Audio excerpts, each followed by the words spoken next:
Hi everyone, welcome to my video. My name is Jenny Wu and my channel's name is Jenny Wu Finance, where in today's video, I'm going to be teaching you how to stop binge watching Netflix. Yes, I'm talking to you, which is me. I binge watch Netflix a lot. So if you're like me, you have all your vast options of TV. So you have your Netflix, your Hulu, your Disney Plus, your YouTube. Yeah, there's a lot of options, okay? I have watched so much TV that if I ever just sat down and thought about it, I don't even want to think about it. I have watched so much TV. I'm like an avid TV binge watcher, unfortunately. And the fact that we're all stuck in the stay-at-home order, it really doesn't help the fact if we're like extreme binge watchers, because then we're not having that productivity and that structure that we're used to. So in this video, I'm going to teach you how to change your routine a little bit. Kind of have more productivity in your life instead of just watching TV and waiting for that next episode button.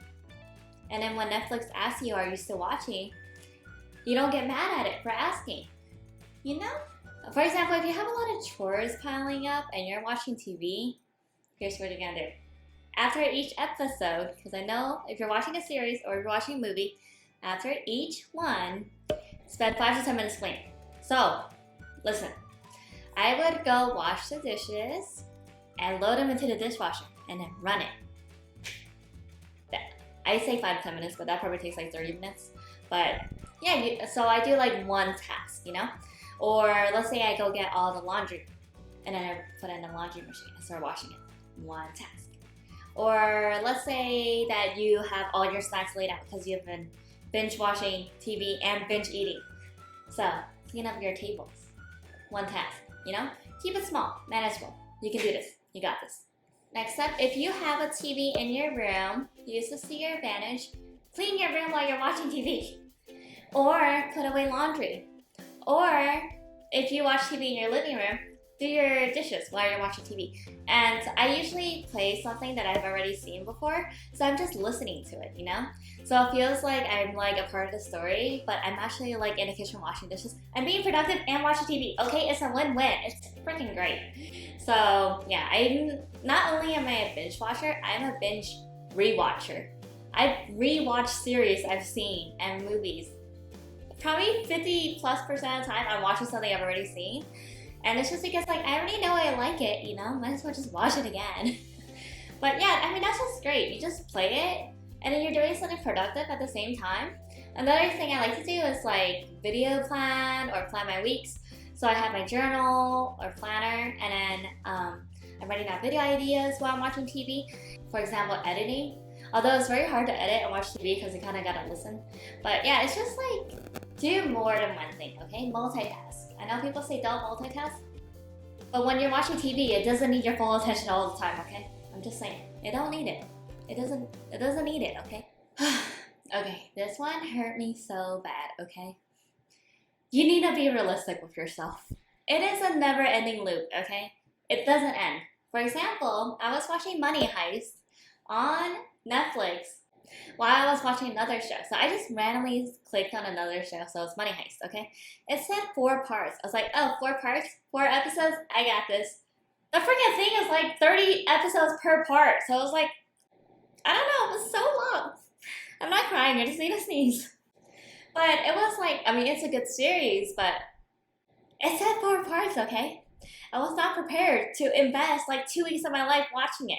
And then I like just kept on thinking, because it's like a high action show where you just want to know what's next, you know? You just want to continue the story, you know? You just want to know what's going to happen next. And yeah, I mean, after that show, it made me realize that there's always going to be another show that you're going to want to know what's happening next, you know? There's always going to be something else you're going to watch after. So it's a never-ending cycle. Just cut it off. So that was my breaking point where I was like, okay, you know what? I've been watching probably 10 to 16 hours worth of TV every day. I really need to break it up, okay? That's my next step.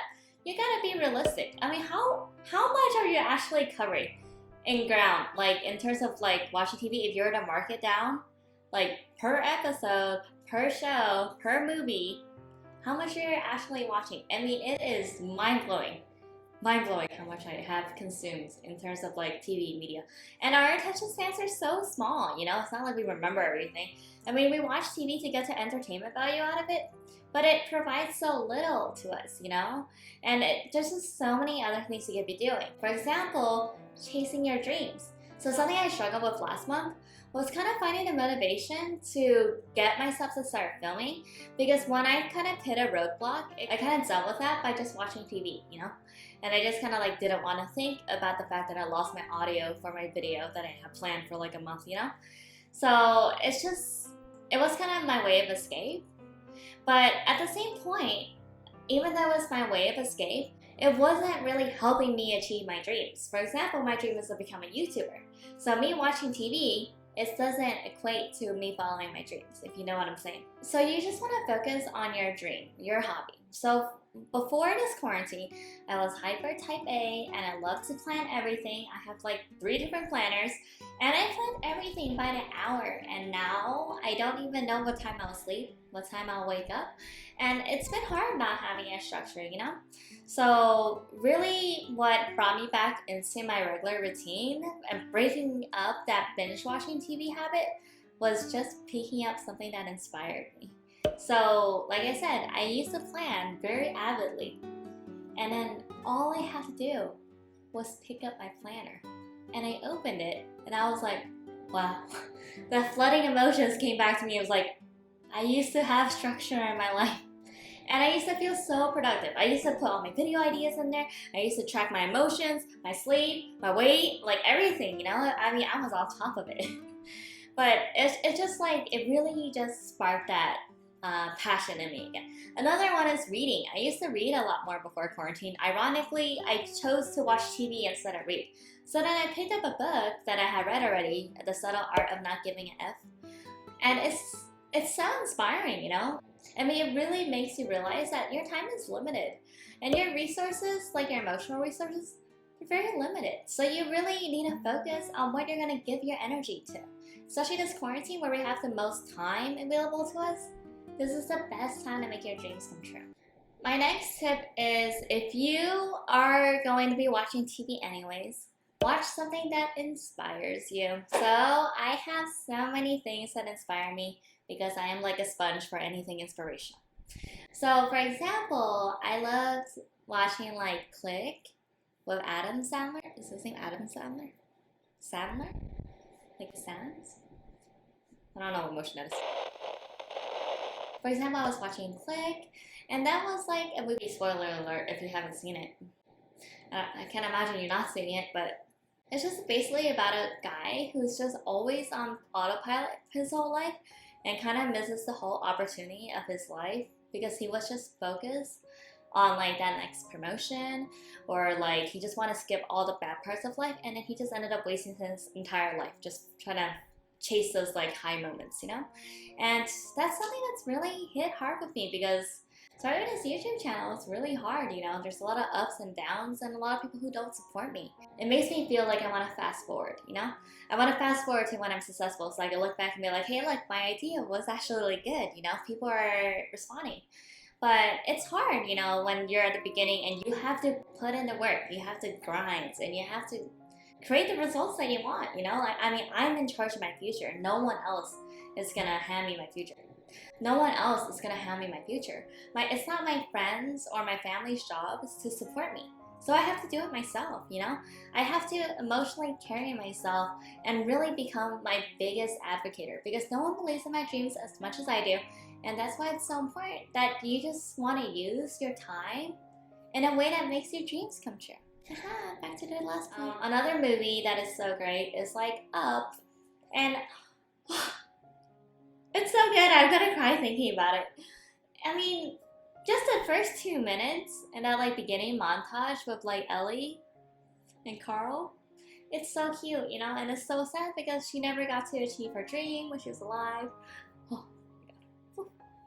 That was a very emotional day, huh? And when you watch movies like that and people are going after their dreams, or they have like the missed opportunity of their dreams, I mean, it really just hits hard. Let me know if any of these hints have been helpful for you, and let me know if you're gonna actually take what I say and actually go after your dreams, or implement some cleaning during or between episodes or movies, and just kind of add just an ounce of productivity back into your life. You know, we really want to take control of our lives. Get out of that TV binge mindset, okay? I struggle with it too, believe me, I do. And if you enjoyed this